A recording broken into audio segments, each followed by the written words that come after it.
the most dangerous flying prehistoric predators. With humans becoming the masters of the planet, we have conquered not only the Earth but also the skies. Our man-made machines now traverse the airspace above all continents. However, this achievement is quite recent in historical terms.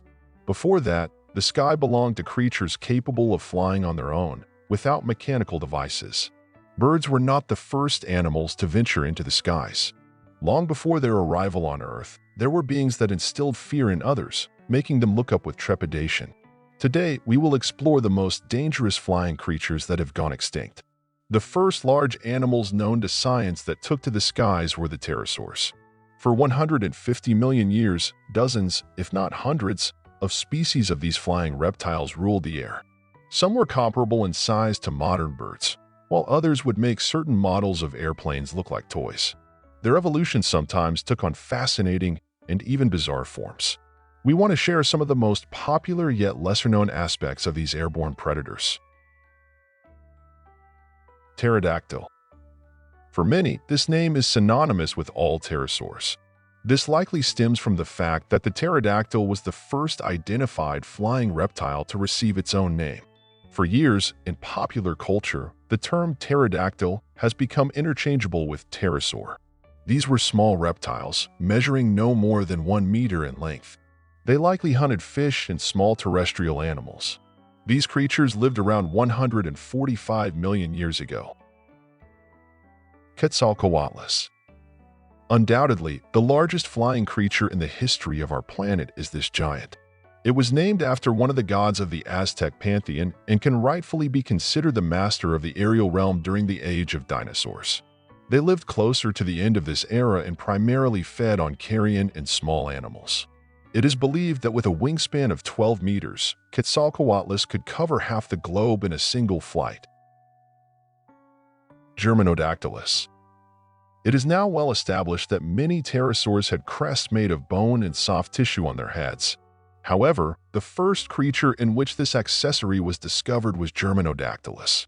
These small flying reptiles lived around 150 million years ago, with wingspans rarely exceeding 1 meter and skull sizes of about 13 centimeters. Rhamphorhynchus. This is one of the smallest members of the pterosaur family. On average, their bodies, including the tail, measured around 40 centimeters long. The tail is their most distinctive feature. It was very long in comparison to the body of the pterosaur and ended in a diamond-shaped tuft. They likely lived a lifestyle similar to that of modern seabirds, inhabiting the shores of seas and oceans and hunting for small fish by diving into the water.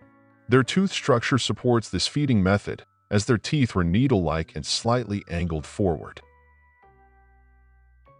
Ptenicasma. Several species of these fascinating pterosaurs are known. The wingspan of the smallest among them was just 25 centimeters. They also had a unique feeding method, with their beaks lined with thin, sharp teeth resembling a brush. Scientists believe this tool allowed the reptile to filter water and consume small crustaceans and invertebrates. Thalassodromeus. The main external feature of this large pterosaur was its enormous crest, which covered nearly the entire surface of its skull. The total body length was about 1.5 meters. These pterosaurs lived approximately 110 million years ago. Based on their body proportions, limb structure, and powerful jaws, it is believed that this reptile hunted terrestrial prey. Nectosaurus. This is another pterosaur with a peculiar crest on its head. They roamed the Earth around 70 million years ago. Their crest resembled deer antlers and could reach up to half a meter in length. With a body length of just 40 centimeters, this looked quite unusual, especially since their wingspans reached about 2 meters. Another interesting feature of Nectosaurus was the absence of fingers on their front limbs. Scientists believe this significantly hindered their ability to move on land, which is why Nectosaurus spent nearly their entire lives in flight. Pteranodon.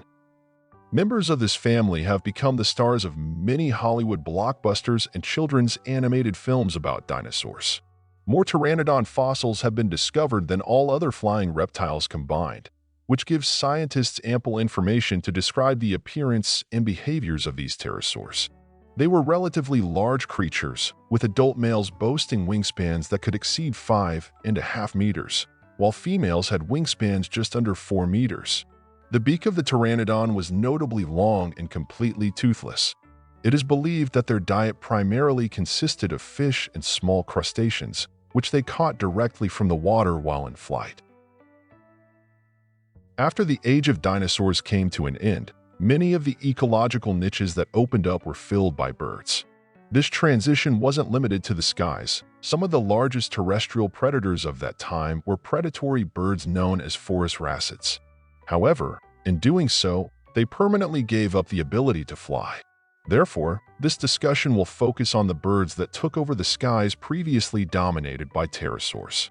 Among these were some truly gigantic forms. Many of the described species could have hunted the ancestors of modern humans, while some even became prey themselves.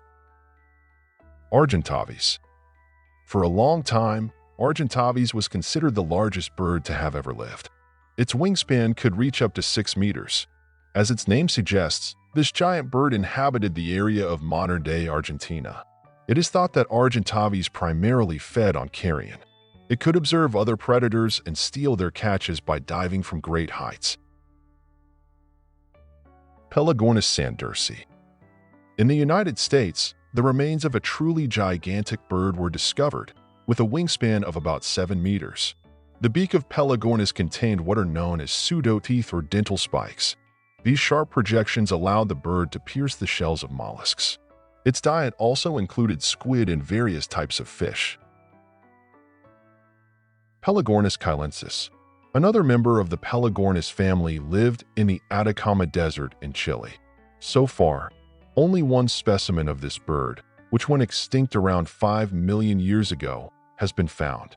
Its wingspan was approximately 5 meters, and its beak featured 20 sharp pseudo-teeth, adapted for consuming fish and squid.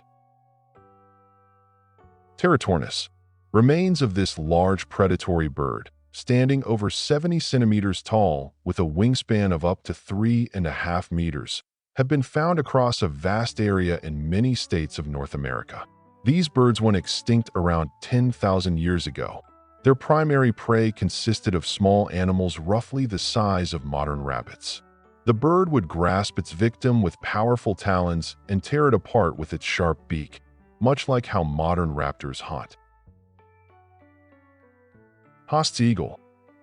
This species of eagle is considered the largest among its family.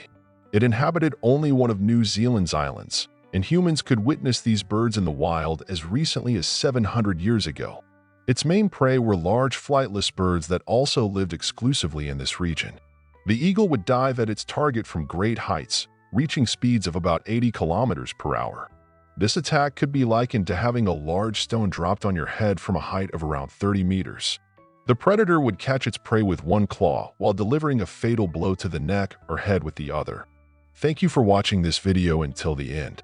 If you're interested in learning more about life on Earth during the Age of Dinosaurs or the behaviors of giant flightless carnivorous birds, we recommend checking out more content from our channel.